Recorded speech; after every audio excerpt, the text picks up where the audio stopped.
हम सब जानते हैं कि हर कोई जीवन में सफलता पाना चाहता है।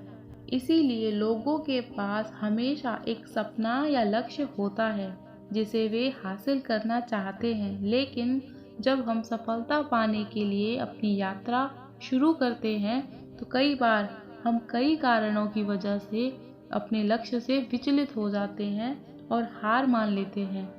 कभी कभी हम बहुत सारे संघर्षों, समस्याओं और असफलताओं का सामना करने के कारण कोशिश करना ही छोड़ देते हैं।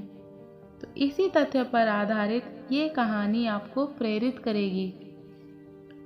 सूरतगढ़ नाम का एक राज्य था। वहाँ का राजा बड़ा ही नेक और प्रजा का हित करने वाला था।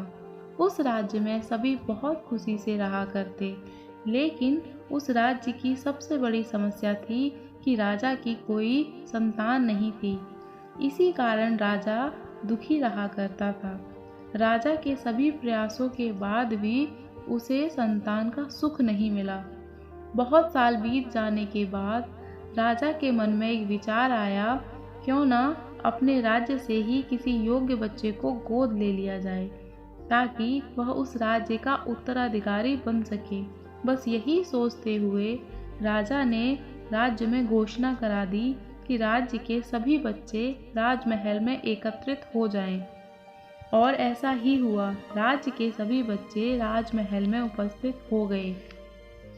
राजा ने सभी बच्चों को पौधे लगाने के लिए भिन्न भिन्न प्रकार के बीज दिए और कहा कि अब हम 6 महीने बाद मिलेंगे और देखेंगे कि किसका पौधा सबसे अच्छा होगा। 1 महीना बीत जाने के बाद भी एक बच्चा ऐसा था जिसके गमले में वह बीज अभी तक नहीं फूटा था, लेकिन वह रोज गमले में पानी डालता और उस गमले का ध्यान रखता। देखते ही देखते 3 महीने बीत गए। अब बच्चा थोड़ा परेशान होने लगा। तब उसकी माँ ने कहा, बेटा धैर्य रखो, कुछ बीजों को फूटने में ज़्यादा समय लगता है। और इतना सुनते ही बच्चा फिर उसी लगन के साथ गमले का ध्यान रखने लगा। अब 6 महीने खत्म हो गए थे और राजा के पास जाने का समय आ गया था, लेकिन वह बच्चा थोड़ा डरा हुआ था।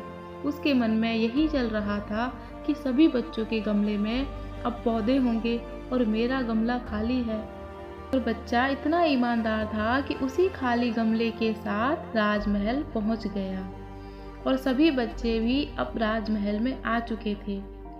सभी बच्चों के गमलों में हरे भरे पौधे थे और इसीलिए कुछ बच्चे जोश से भरे हुए थे, क्योंकि उनके अंदर राज्य का उत्तराधिकारी बनने की प्रबल लालसा थी। अब राजा ने आदेश दिया कि सभी बच्चे अपना अपना गमला दिखावें और सभी बच्चे गमला दिखाने लगे। तभी राजा की नज़र उस बच्चे पर पड़ी जिसका गमला खाली था। वह डरा और सहमा सा एक कोने में खड़ा था। राजा ने उस बच्चे से पूछा, तुम्हारा गमला तो खाली है।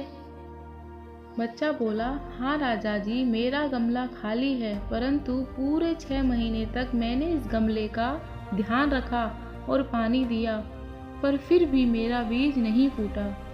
राजा उसकी ईमानदारी देख बहुत खुश हुआ। सभी गमले देखने के बाद राजा ने उस बच्चे को सभी के सामने बुलाया और राजा ने वह गमला सभी को दिखाया। सभी बच्चे खाली गमला देख जोर जोर से हंसने लगे।